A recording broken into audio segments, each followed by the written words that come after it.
Okay, so hello everyone. I'm Deepti. I'm joining you all from Tokyo, Japan. And today we are here to to have a panel discussion on the topic Reimagining Pedagogy for the 21st Century, Pathways for Combining Traditional Art. So we have with us three presenters and speakers, Dr. Rachel Parker, Dr. LeeAnne Lavender, and Dr. Hassan Safar. Yay! So just to give a little heads up to everyone who is joining here that this panel is actually we are going to explore how transformative pedagogies and emerging technologies like AI and AR can empower students as critical thinkers and engage global citizens. So the connections will be made integrating into STEM education, and that will be the emphasis of this panel today.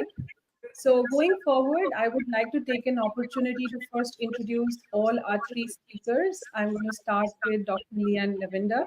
So she's an educational consultant. Maybe you can just wave. LeeAnne Lavender. So she's an educational consultant, coach, and a facilitator for international educators. She specializes in storytelling, digital storytelling, service learning, and global citizenship. And she loves partnering with schools and teachers to create learning experiences that have impact and lead to deep learning and service as action. In addition to working independently as a consultant and coach and offering a range of online courses for educators, LeeAnne is also the Service Learning Program Coordinator for the Association of International Schools in Africa and a storyteller for Inspire Citizens and Peers Fair. She has expertise in digital storytelling, global citizenship education, community engagement, and professional learning.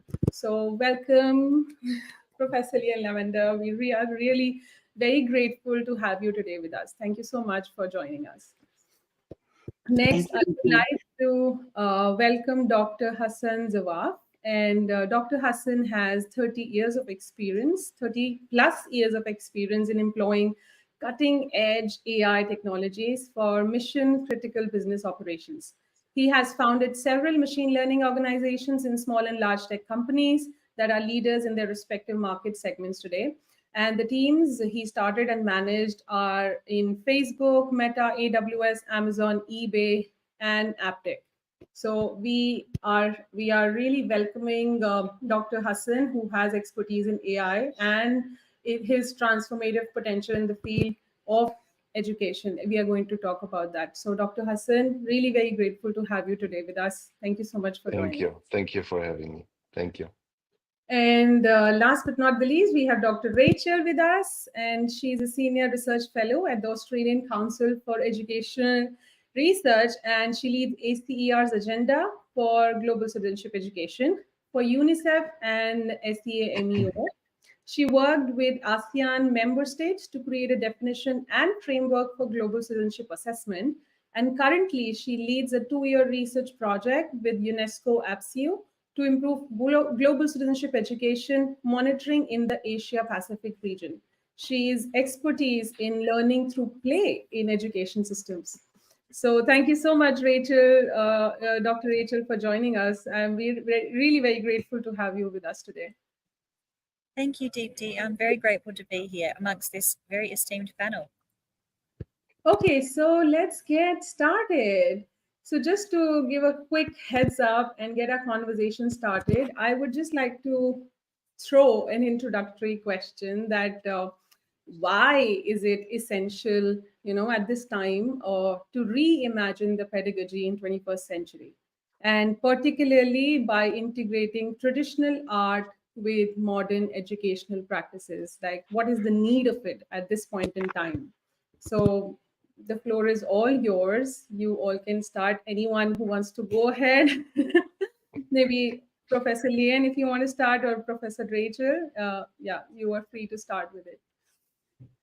That would be amazing. Although, Deepti, I have to first say thank you, because calling me professor and adding doctor to my name is really lovely, but it is not, those are not things that I deserve and can accept. So, so thank you for adding those to my name. But I was like, oh, I need to clarify that that I don't have those lovely letters in front of my name, but I really am so excited to learn more about all of the amazing doctoral work that Dr. Hassan and Dr. Rachel have done and continue to do in their fields. So this is wonderful. And I love the question so much. So thank you for offering it. I think there's been a long time where perhaps we have needed to reimagine our pedagogies and the way that we do schools. And I often think about our students today and this very complex world that we live in, and how the systems of education have remained relatively unchanged for hundreds of years, right? I mean, we kind of are still doing things the way we have always done them. And I think that we have opportunities with emerging technologies to perhaps accelerate the ways in which we reimagine how we do education. And so I'm really excited about that, because if we think about how students learn and the purpose of what we're doing in schools to prepare our students for the complex world they now live in and the future that also has so many question marks involved, I wonder how might we do school in ways that allow our students to have more and more relevant, interdisciplinary, action-oriented, problem-based learning experiences, so that they really do feel like they are engaged with what is happening locally and globally, and that they do have a voice and that they can be agents of change. And so I'm really excited about the question, because I think that this is a perfect time for us to really dig into that and be serious about reimagining our pedagogies for sure. Thank you so much, Dr. LeeAnne, for sharing that. Dr. Hassan, would you like to share something that comes in your mind to just kickstart? Happy to, even though I feel I'm a little bit off here for this kind of question, because I am not an educator. I'm not someone in this field.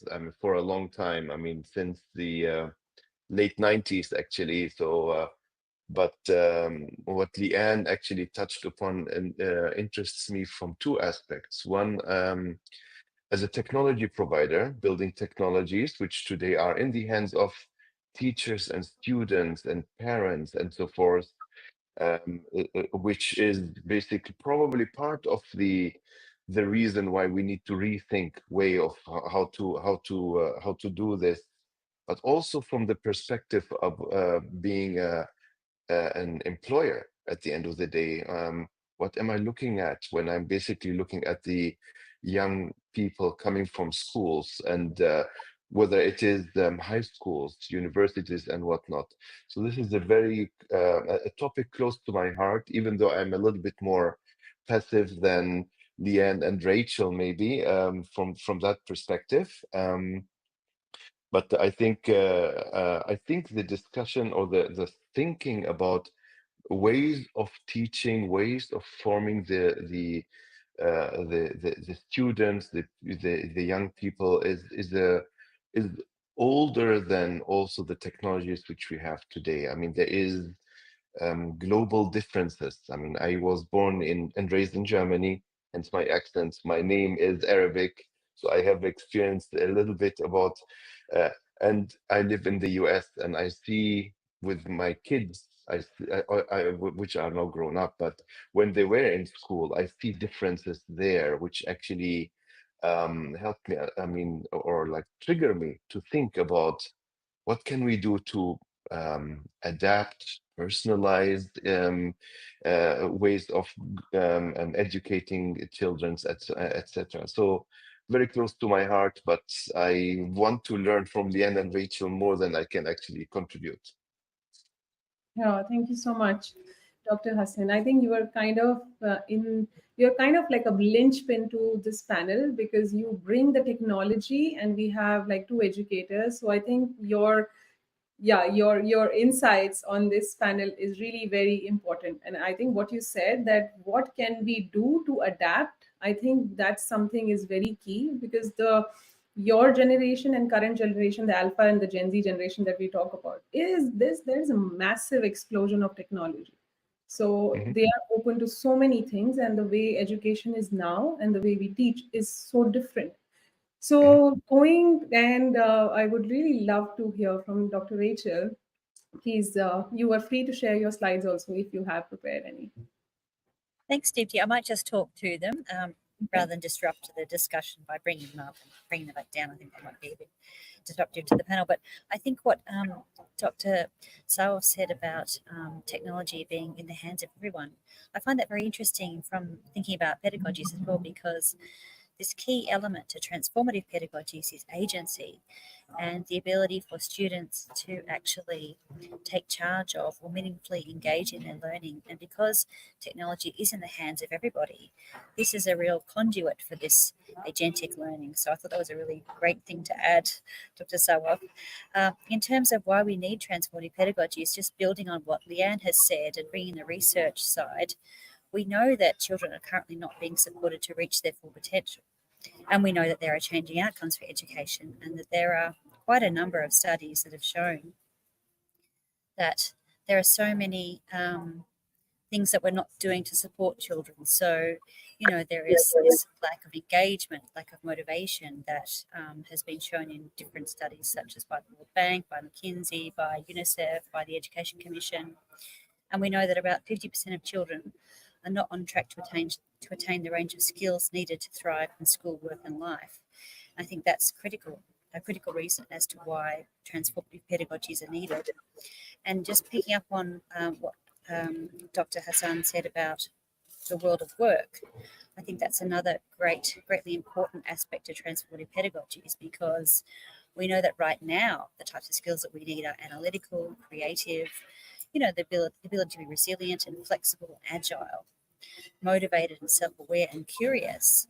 And so that's now. So thinking about the future, when things become more volatile, more ambiguous, more uncertain, more complex, what skills we need into the future? They're unlikely to be these closed, constrained skills. They're much more likely to be unconstrained, open-ended skills that we'll need in the future. Yeah, wow.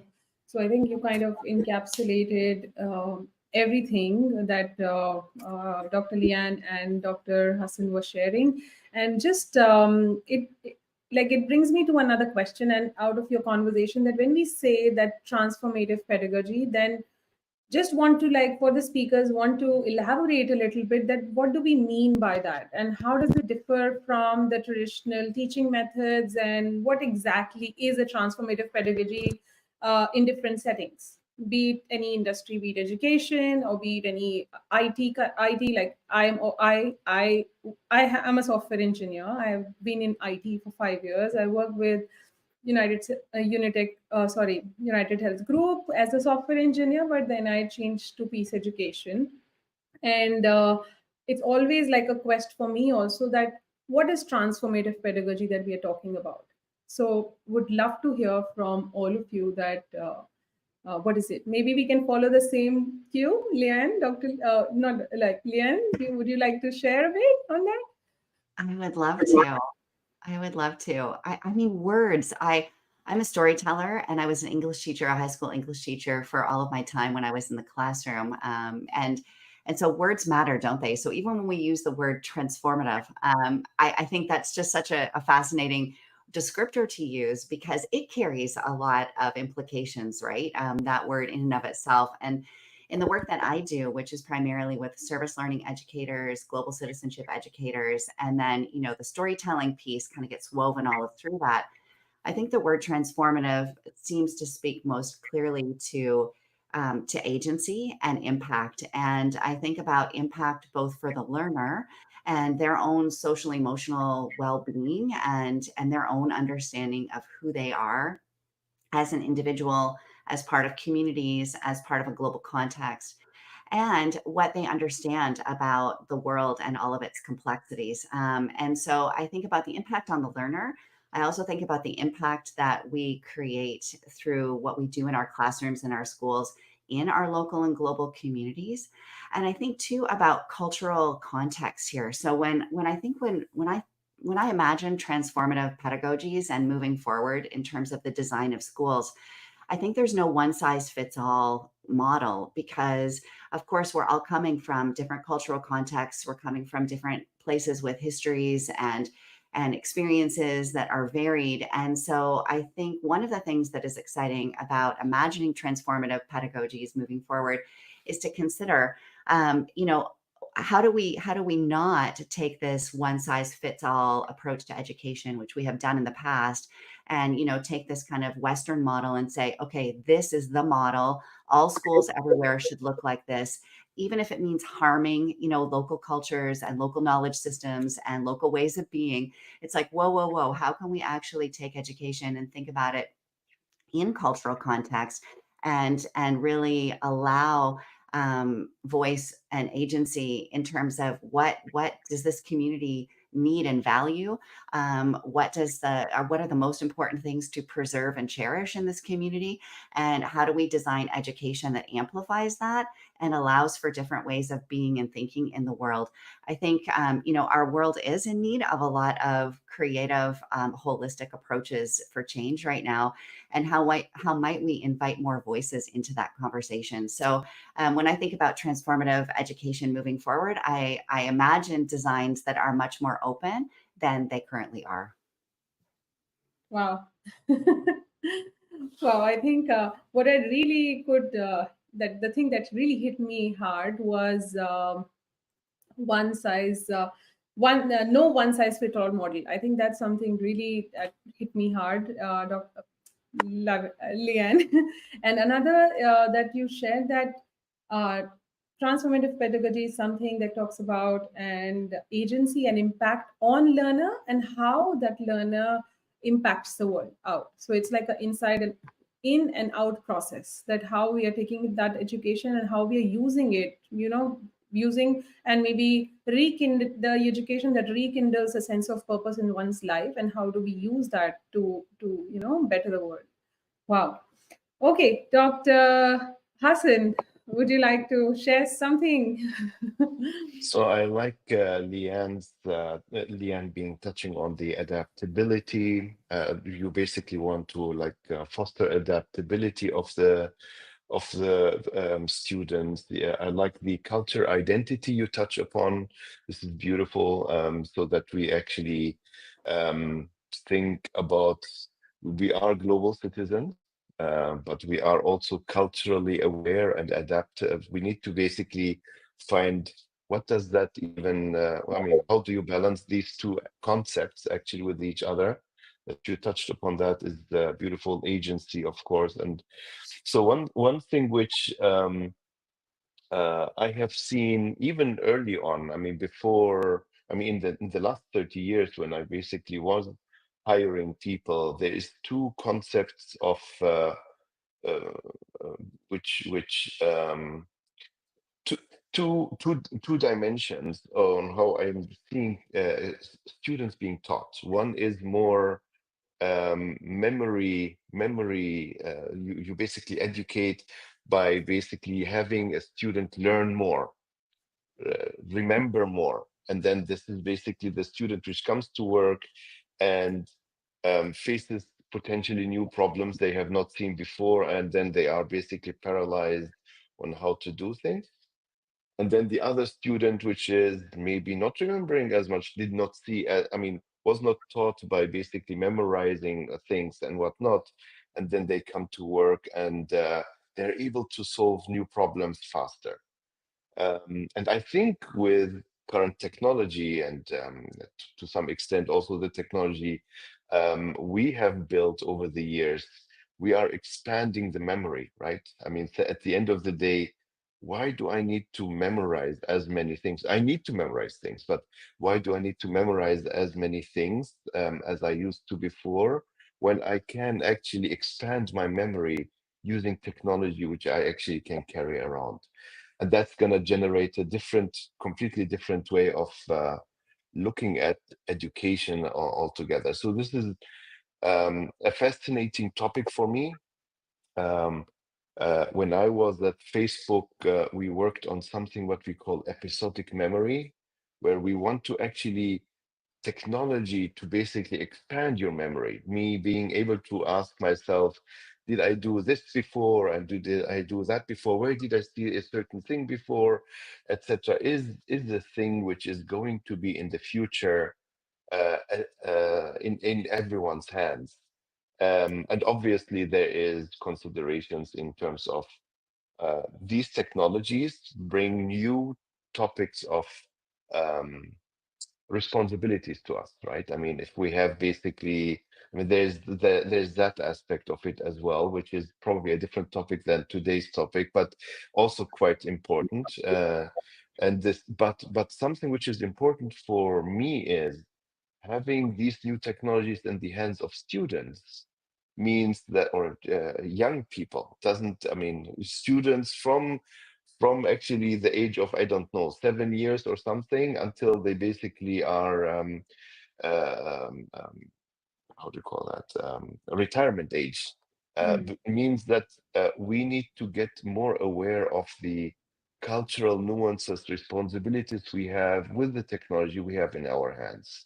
So that's probably a new aspect which we never thought about in the past, but it's something which we need to think about today. Wow. Yeah, thank you, Dr. Hassan, for sharing that. And I think you really brought amazing two dimensions, that rote learning and memorizing that we have all done. And we are still asked to, share about the Pythagoras theorem and so many things that as a science student, and so many laws that you have to learn. But yeah, I think I'm also really interested in the same thing, that the things that we learn as a software engineer in the engineering university, and the moment we go to the work, it's so different. The world is so different, and that's where the like the challenge starts, because we are never taught about being resilient, being courageous, being bringing out our utmost potential in the times of crisis, when the project is just so I think the idea of global citizenship education is something, and really trying to understand through technology, that what you said, expanding the memory, I think that's something very intriguing. That if we are expanding the memory, then okay, the knowledge part we can get from the technology, then what is it that we should actually be focusing on when we say expanding the memory? If we are doing the rest of it through technology, then what should be the important thing that we should be teaching the kids in the classes and focusing on? Okay, so that can continue as our continue conversation, but would like to hear from Rachel, that what do you think about transformative pedagogy, that what comes to your mind and through your experience? Thank you, Deepti. Such an interesting conversation so far, I must say. When I think about transformative pedagogies, I think about them resulting in, I guess, transformative learning. So quite a simple sort of transaction or relationship, I suppose. And when I think about what transformative learning is, and based on the research we've done in mapping out playful, interactive, engaging pedagogies, we think of it in terms of influencing or affecting not only knowledge, but the affective dimension of learning. So one's, values and attitudes, but also their skills and behaviors. And it really is this tripartite construct. It is not one, the other, or two. It is always all three. When you think about transformative learning, it is all three. It is knowledge and values, attitudes, and skills. And we tend to all agree on this, but the amount of policy we've reviewed and education programs we've observed and discussions we've had with teachers reveals that we don't all see that, and we haven't really got a handle on this. It's not embedded in our curricula, it's not embedded in our practice at all. But if we can keep that in mind, that it is the combination of all those three things that results in transformative learning, I think we might be better off, or better suited, better prepared to actually embed transformative learning. In terms of what teachers do, I think transformative education practitioners, they pay credence to things such as the experience of learning. So how do children think, feel, and do when they're learning through transformative pedagogies? They pay attention to the design of transformative education. So thinking about resources, students, materials, and environment, and how you mobilize those to achieve the intentions of the learning experience. They also focus on outcomes. So what are the outcomes of transformative pedagogies? Well, as I've said, it's knowledge, skills, values, and behaviours. And facilitation. Now, I think this is key, and it comes out of our research with the LEGO Foundation, is that transformative pedagogies are not child-led, they're not teacher-guided, teacher-directed, they are all three. So teachers are able to use a combination of these practices as appropriate, so they can let children lead when it's necessary, when it's aligned with the learning objective. Teachers lead when it's appropriate for the learning objective and aligned with design. And there's this middle ground where teachers guide and scaffold when appropriate. So it's really complex, but there is research and there are frameworks out there that can support a deeper understanding of applying transformative pedagogies in the classroom.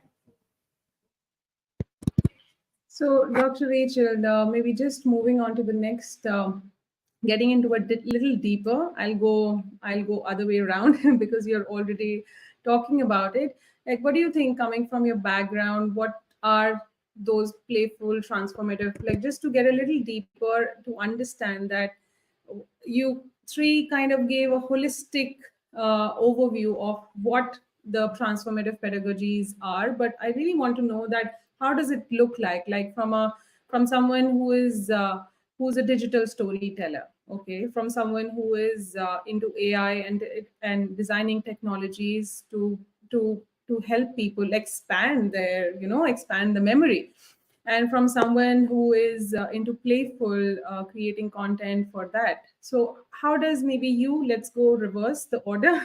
How do you think our playful transformation pedagogies, how does it look like, and what are the elements of it that you would like to maybe share? So are you referring to giving an example, Deepti, of what transformative education might look like? So I actually sorry, go ahead. Yeah, so just like through your slides, I just wanted to learn more about that. What are, like, when you talked about the playful transformative pedagogies, I actually wanted to know a bit more about it because it was really very intriguing. And if you want, you can like share your screen also with everyone. I think the audience would really love to know a bit more on it. Just bear with me a moment. Yeah.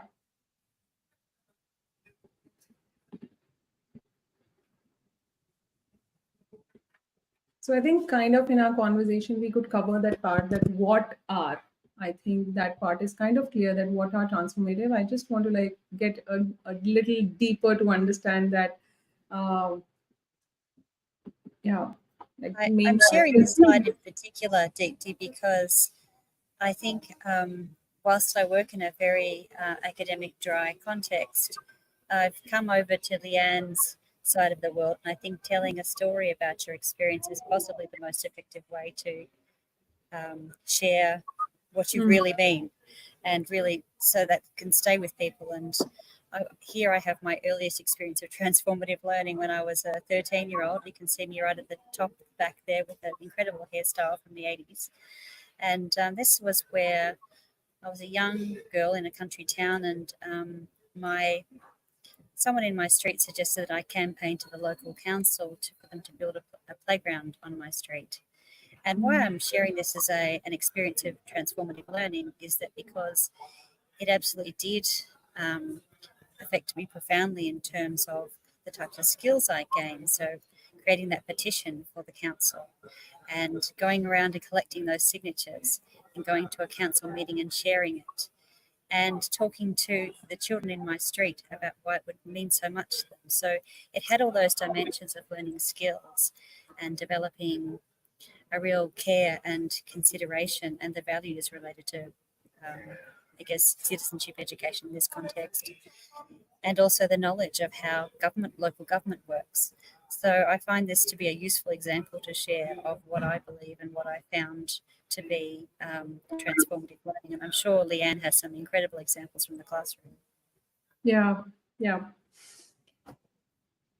Thank you so much for sharing, Dr. Rachel. So, LeeAnne, what about you? Sharing, coming from a storyteller and digital storyteller. I think this is where both of you are kind of, coming together, that sharing through your own life, Rachel. And what you said, that sharing from our own personal transformation, because each one of us are unique and we go through our own mission in life. and it's very unique. So our personal story really becomes a great motivation, not for just us to keep going, but also for other person. Just want to hear from LeeAnne now that how about you? What do you think? Like, how does a transformative pedagogy looks like in your situation and in your impact? Right.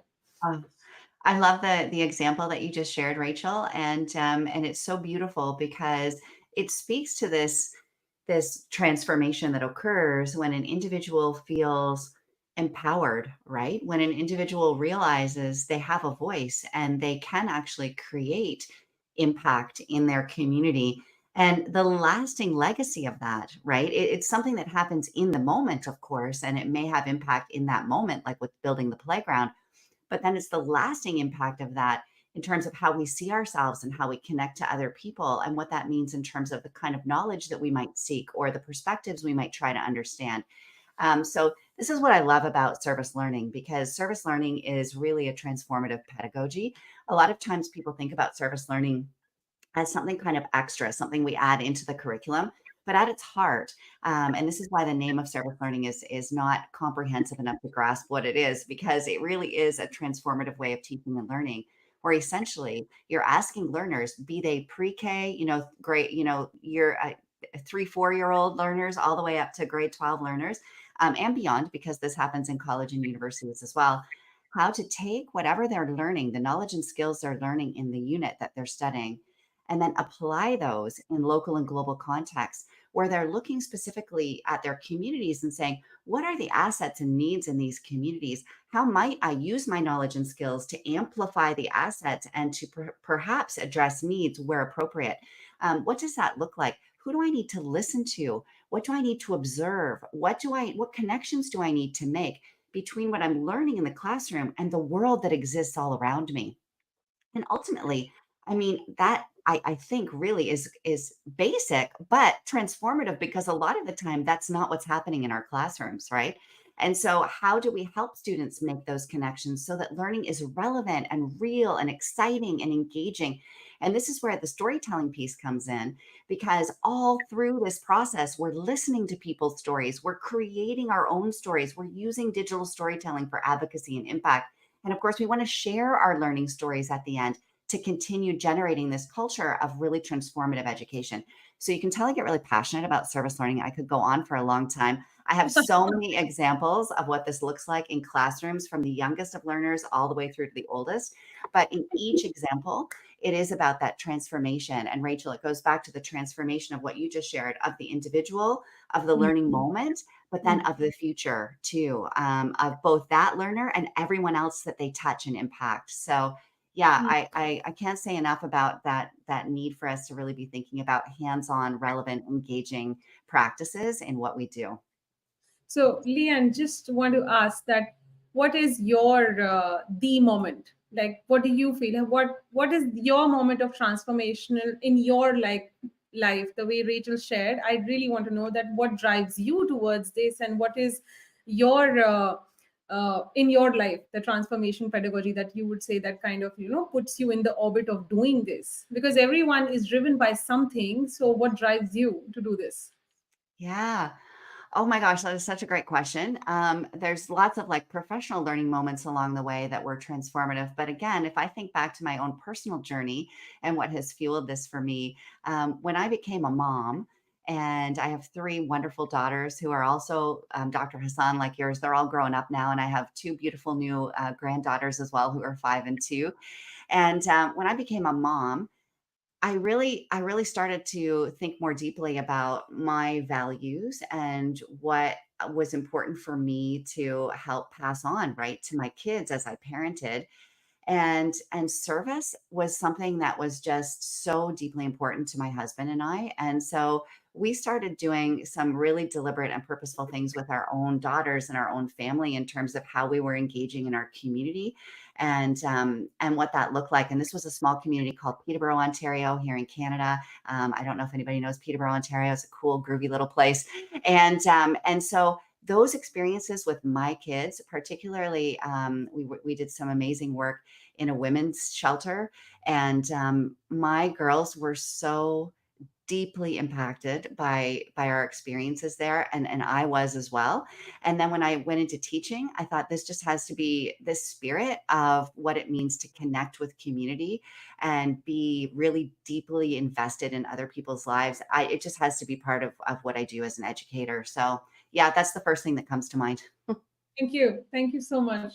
Oh, wow. I think being a mother myself, I can relate what you said. I live in Japan, and Japan is a very, service learning, like it's a country where this feeling comes by their nature. So I do see whenever my kid goes to the daycare, and everyone who like, we would pass a road and everybody would like stand outside, and they were like, oh hi yo, like good morning. And so that feeling really, like, now he has a cue that every house that he'll pass by, he'll bow to everyone, and he will like say hello to every grand person out there. So yeah, amazing conversation going on. I cannot actually stop, and I would love to hear Dr. Hassan now, that what comes to your mind after all of this. Well, I mean, those are great things to hear from both Rachel and LeeAnne. I mean, I don't have probably as much depth in my experience, but I can tell you that when I grew up, I used to go to a Montessori school in Germany, and what I enjoyed, and I mean, I'm comparing that to how my kids went to a classical school and how they basically grew up. One of the things which we used to do in the school I grew up in is in the morning you would go and do classes and and you're basically designing your own curriculum, or what are you gonna do in that day, right? I mean, I was ahead ahead of everyone else in the math department, not as far advanced in other areas like art and language and all of that, but that's one component. So the personalization I actually enjoyed, and learned there to have value. But in the afternoon, after lunchtime, the school was actually trying to connect us to I mean, like, teach us basically how to be part of society, which was actually super interesting, where we basically learned about the city around us, went to elderly homes, etc., etc. And I'm talking about um, first grade to fourth grade, so very young. I mean, but it has impact, and it enablement. I mean, this is basically what I basically designed my life about: building technology to enable. I would say that it was rooted in the education system which I had at that time, where we basically enablement was part of what we basically implicitly learned in the class. And I have to admit, I mean, it's not only the school system, but it has something to do with who my teachers were. What did they care about? So it's basically, at the end of the day, unfortunately or fortunately, um, um, driven or seeded by the actual individual educator, rather than like a framework where everyone thinks that way, I think. Because I look at other classes in the same school, they didn't have the same kind of uh, they didn't have the same kind of curriculum. They didn't have the same kind of program like we had, for example. So, but again, this is only a very personal aspect from how I am perceiving this. Rachel and LeeAnne have much deeper expertise in this kind of things. I mean, this is not the topic I typically talk about. Your topic is just right at the corner, Dr. Hassan. We'll be hearing you at length when we'll be jumping on the topic of AI. But it's the conversation, I think, is really going great. And I actually want to know more from LeeAnne and Dr. Rachel, because I want to understand that. Because you have seen the benefits of incorporating this kind of transformative pedagogy in your settings, and I just want to know a few of the maybe benefits that you might have seen in your own area of impact, that what are the like most significant educational benefits that we have when we incorporate such kind of transformative pedagogy in the classroom, in the outside space, or maybe in the organizations if you go at the managerial level. So yeah, anything that comes to your mind, that what are the benefits that you see? So one is that we know that there are transformative pedagogies for each one of us. There is no one set model out there. But when you do that, how does it look like? What does it do with the kids, with ourselves as teachers, I think? So what does it do? Maybe would like to just know from both of you. Yeah. Rachel, do you want to go first? Go, LeeAnne. I'll come in after you. Yeah, Okay. LeeAnne, you can go forward. Yeah. I used to teach a class in high school called Global Development Studies. And this was a really cool class because it was a global citizenship class where students learned in the first semester all about, local and global issues and principles of sustainable development and lots of different things. And then in the second semester, they created their own project proposals about how to apply this and how to actually create change. And so it was a really nice hands-on applied learning course. But what was amazing is that one year, I decided that I was going to turn all of my assessments inside out. So I had a lot of assessments in that course that were pretty traditional, right? Like kids would journal and kids would do reports on different things and they would do presentations in class and they'd share their learning in all of these ways and it was fine. It was fine. It was good. There was learning. It was fine. And then one year I was like, you know what? Actually, what if we use digital storytelling to take all of the assessments and turn them from inward facing to outward facing, right? So nothing stays in the classroom, everything goes out. And so instead of all of those other things, what if instead we're creating blog posts and podcasts and videos and we're running panel discussions and we're doing things in the community and whatnot? What was so incredible was that the content of the course did not change at all, but all of that outward facing assessment did. And the engagement and the learning was so much deeper, right? The students latched on to topics that they were passionate about in ways that they just hadn't before. Like the engagement was so much deeper and that connection to community was so much deeper. And so I think that in terms of just as an example, for impact, that's one that immediately springs to mind. So if we think about impact on the learner, the deep engagement and learning is huge, and the impact on the community is huge. And I'm also noticing Sarita's comment in the chat about traditional art and going a little bit deeper in that regard. And Sarita, like for me, one of the traditional art forms that I have always been playing around with is, of course, language and words and writing. And I'm a poet. I love poetry. I love fiction. And so when I think about art forms related to language, combining them with digital technologies and this transformative way of being is so holistic, right? And it gives students so much voice and choice, so that if we offer a range of things and we say, look, you know what, demonstrate your learning in any number of these ways. What resonates with you? We can really amplify what kids are doing and how they feel and what they learn about traditional art forms and new emerging art forms and technologies as well. So I just want to throw that in there too. And Rachel, I'll pass it over to you. Yeah.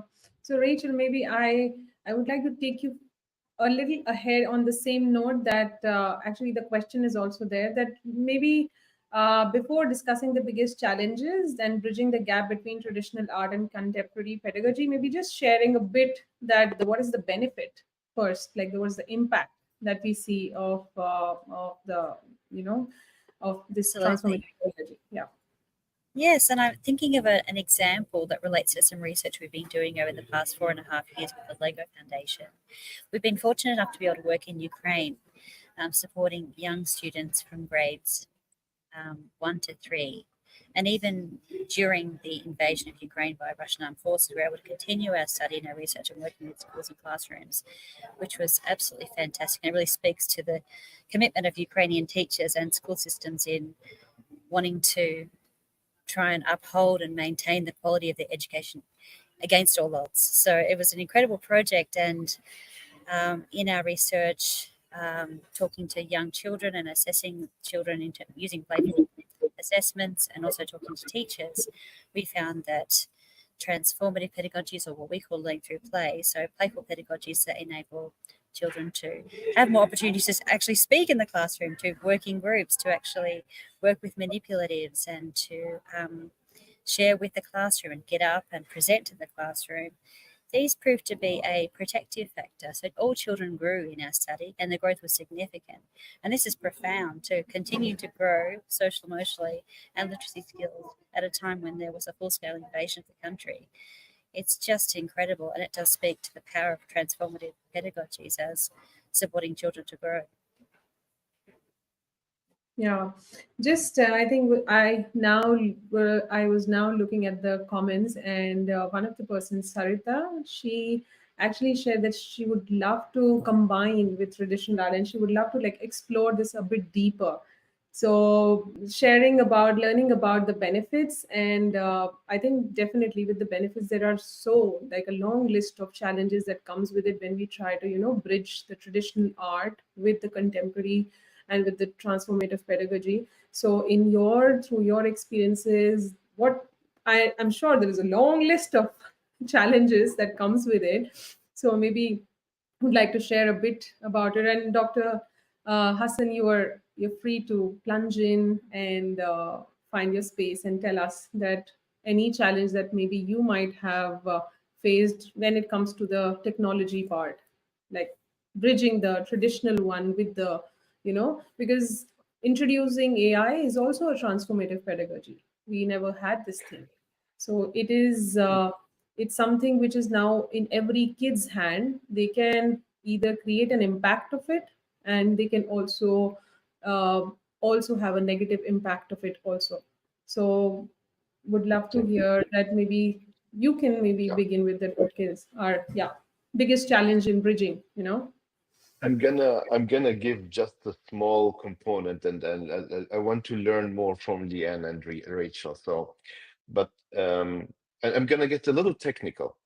So all these new capabilities, actually, which we have today in AI, um, they sit on something what we call, from the technical perspective, context. Context is important and critical to basically get the AI to be very good.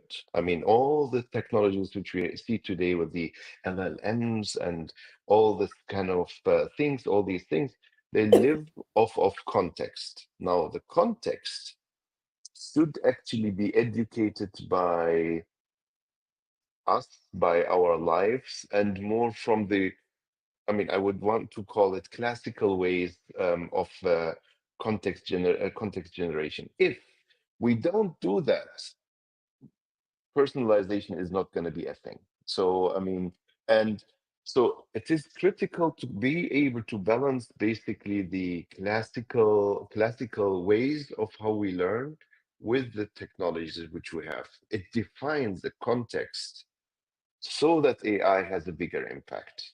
If we don't do that, AI is going to be homogeneous, and we're going to basically go back to square A, where basically we will not benefit, the student is not going to benefit the same way.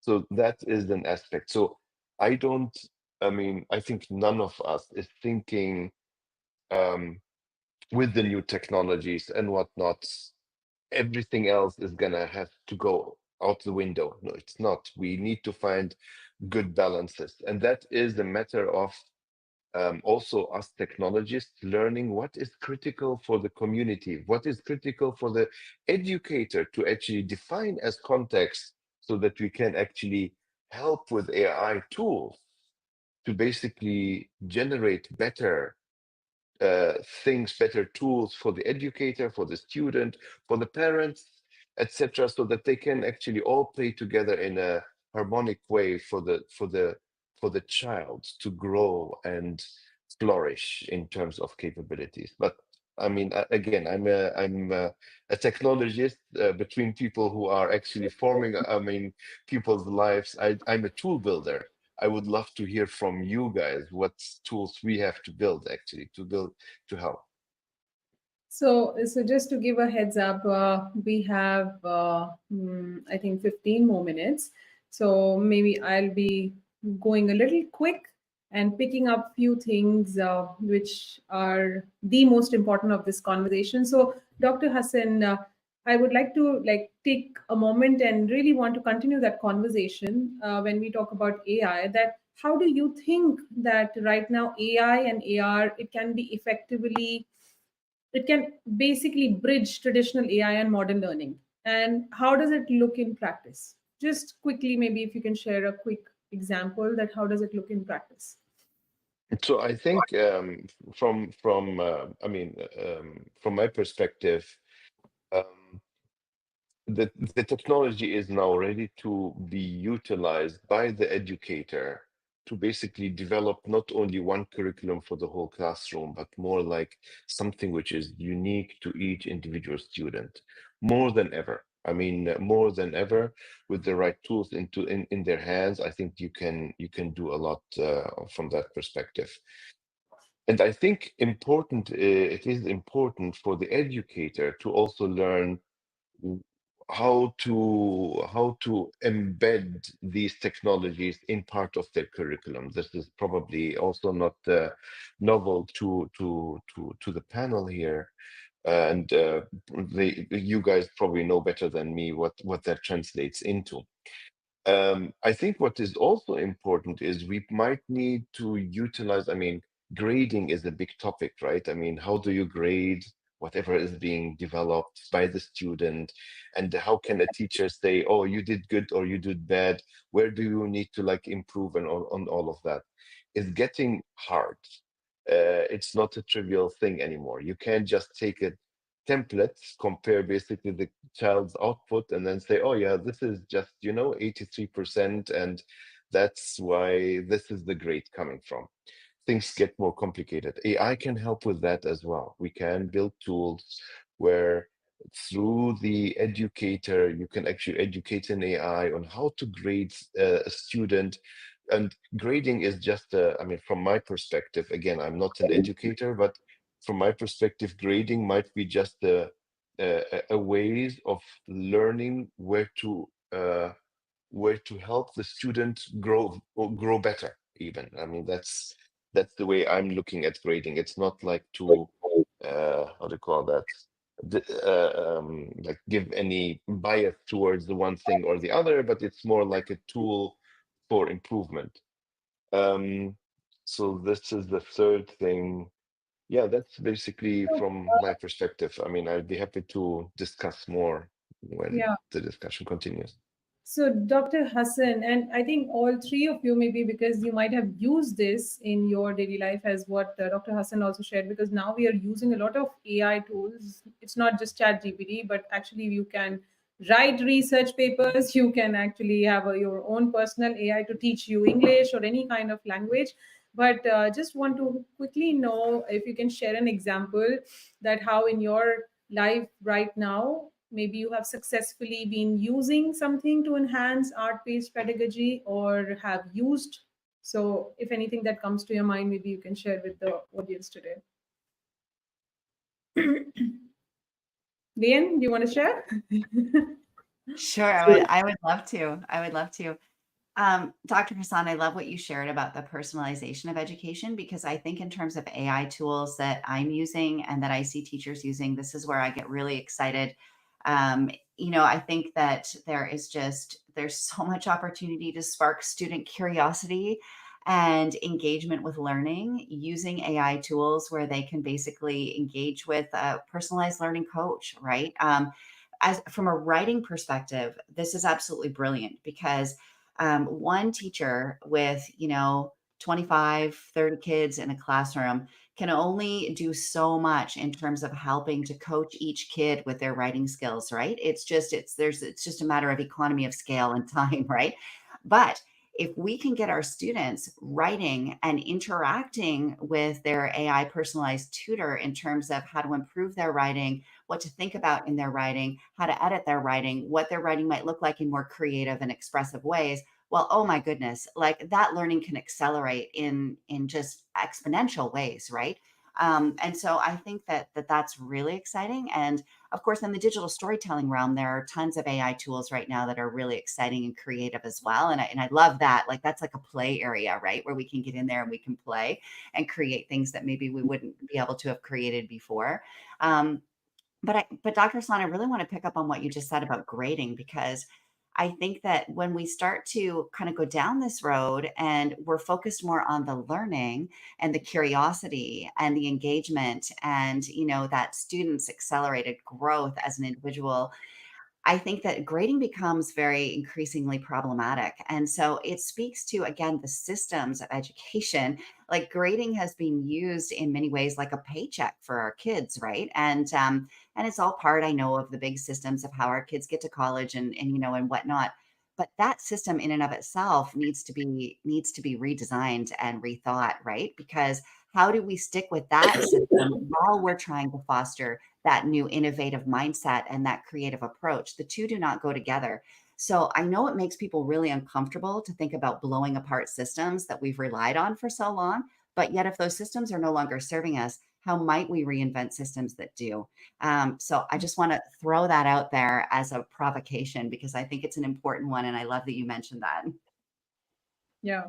So with Dr. Rachel, actually just leading our conversation towards the next leap, I actually want to know that how do you think that the integration of traditional art, transformative pedagogies that we have talked about, and the emerging technologies that we are just talking, and Dr. Hassan and LeeAnne has been sharing, how can all these three coming together, they can develop, like help students to develop that critical thinking, that global awareness, that heart of a global citizen? Because eventually I think not forgetting the real purpose, that what is the real purpose of education we are teaching, for what purpose are we teaching? I think that's something I really want to know.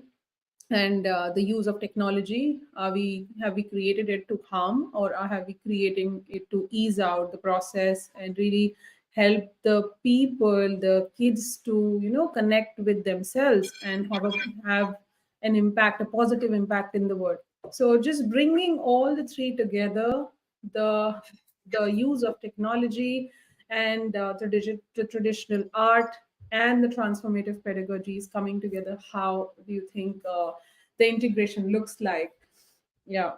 And how I'm can not we sure I help? can answer this question very well, but I'll give it a crack. But before I do, I did want to pick up on something that LeeAnne said about the use of AI in classrooms, because we have been thinking about that a lot at ACER, and organisations have a special interest group for AI in education. And I'm very much a learner in this space. I've got so much to learn. But if AI can support teachers to make their lives easier, that's fantastic. And differentiated instruction, it's a bit of a folly, isn't it, when you do have 25, 30, or maybe 60 children in the classroom and you're trying to personalise learning? I mean, it's setting teachers up to fail. So if AI can provide a solution, I think that's wonderful. But what I do note in the groups that I'm part of and discussions I'm part of is that teachers aren't necessarily using it in that really purposeful, intentional way. They might be using it to plan classrooms and running through that plan lessons and running through that sequence.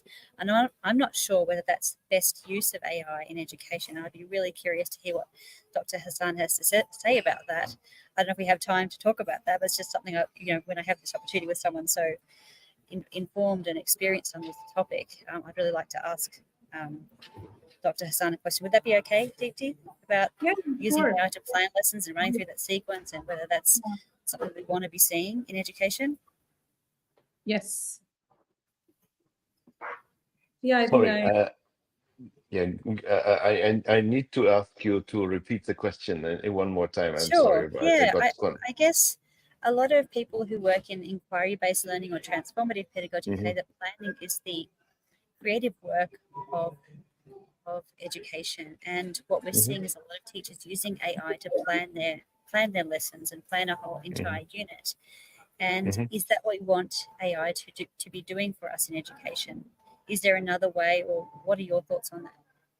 I mean, you can, I mean, definitely, I mean, for AI to be used in the planning perspective, in the planning of curricula, you can do that. But I think if we do that, I mean, at the end of the day, the way we are using, or the way AI is built today, I don't know about tomorrow. We'll have to figure out tomorrow's AIs, okay? But today's AIs is basically a little bit. Uh, I mean, you can using AI, you can take bigger context and more knowledge to build basically the plans. So better matching towards your classroom, for example, and the capabilities in your classroom. It can help you with that. That said, um, the human aspect of like pushing I mean, the envelope is not what AI is going to be doing. I mean, in essence, I can tell you from my day-to-day work, I want people in my company, for example, to use AI wherever needed to basically build plans and structure and build documents and whatnot.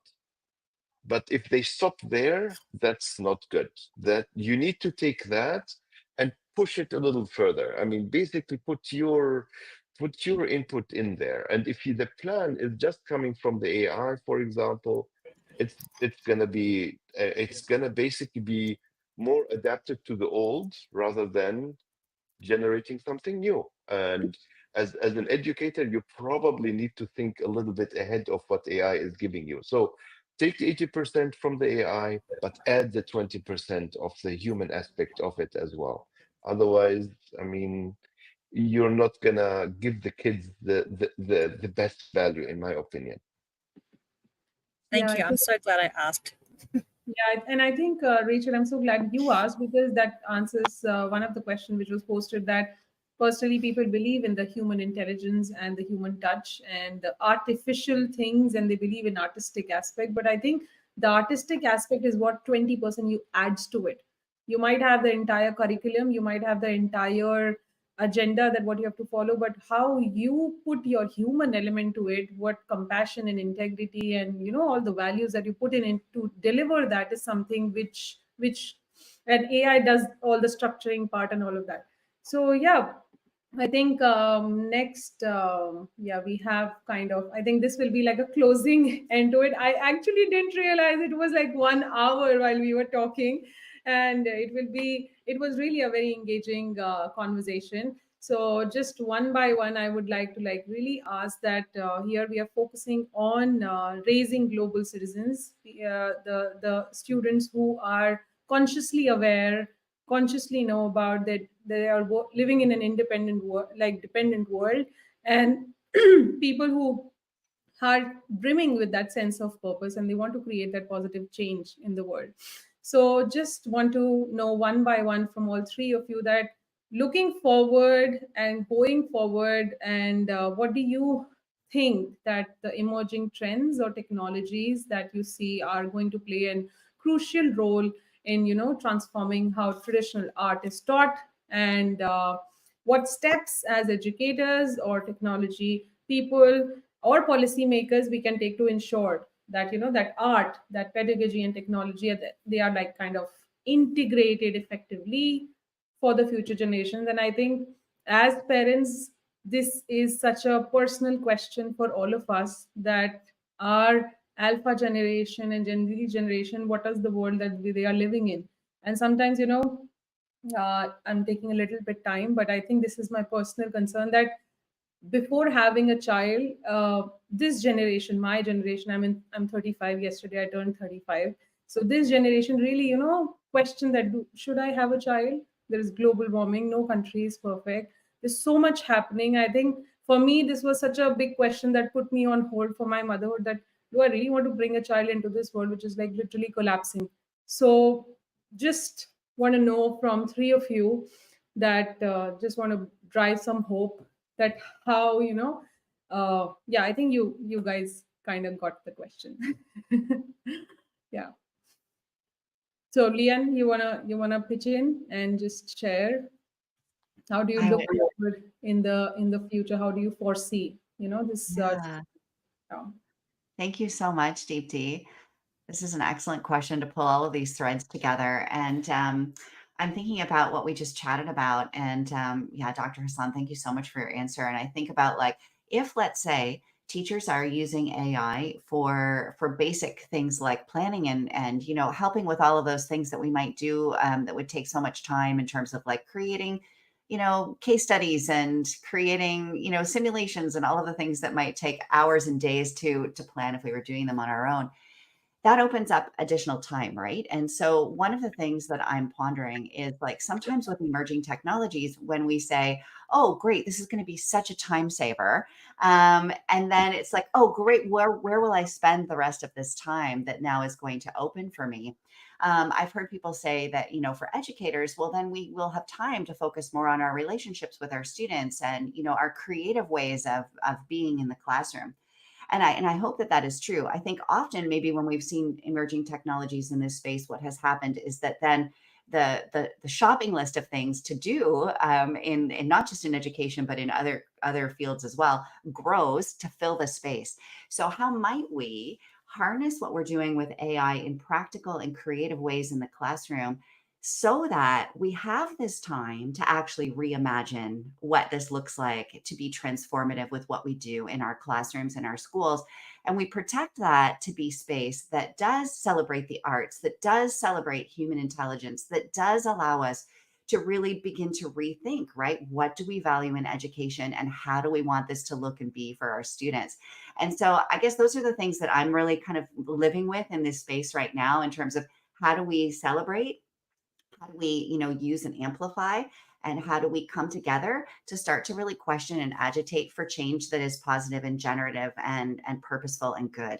And so I think when we do those things, we're modeling for our students what it means to be an impactful global citizen, because we're looking at our current context, our local context, which is our schools, and we're saying how might we create change here so that that change ripples out, right?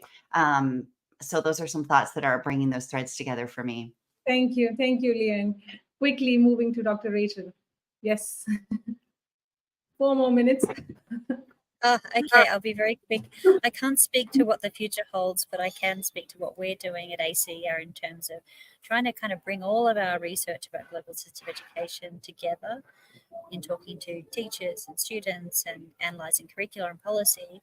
We've decided to create a toolkit for classrooms, for schools and for systems to be able to use that really maps out the process of transformation within those contexts to embed global citizenship. Understanding the question we most commonly get is, yes, okay, this is what it is, but how? What do I do and what does quality look like? So we've mapped out different levels of quality, I suppose, when it comes to global citizenship enactment, when it comes to the first sort of surface level enactment, then a deeper enactment, and then a kind of highest level transfer enactment. So we can give people something that, I guess, elaborates what that looks like so they can kind of find themselves and see themselves, and then also look at what the next level might look like. So that's what we're doing. Okay. So Dr. Hassan would like to just address one of the questions which is posted, and I think all your conversations has been able to like answer all the questions which are posted here. This is the last one. It's posted by Dr. Wendy Lee. She's a principal at, I think, Soka International School, and she would like to. She's asking, do you think young learners would need a basic skill, need to build and knowledge before they use AI effectively, and how should we go about this? Definitely. I mean, education, I mean, similar way with that, how we are learning math and know how to utilize math for our day-to-day business, also in for other domains, other in education than math. And we need to learn basically how to utilize AI for the different aspects. And the good thing, the beautiful thing is actually that we are it goes beyond STEM, right? I mean, it used to be machine learning and AI was only STEM, only math, only sciences. Today we can actually go beyond and actually combine and connect the different disciplines, which is but we need to teach our young learners actually also the responsible use of it, not only how you use it, but also the responsible use of it, where the limitations are, how to use it, how do you call that, responsible from the ethical perspective, etc., etc. I mean, we're giving a lot of, I mean, if used wrong, it can hurt. It can hurt on many aspects. and we need to actually educate the young learners about that as well. So this is critical. So in addition to what we are teaching them today, we're going to have to teach them a little bit more in the future because of AI. So it's not less, it's more what we need to teach them actually. So, Okay. but I learned a lot from the panel here. Thank you so much. Thank you. Thank you so much. We are just in time. I'm so happy we could do it just in time. Thank you so much.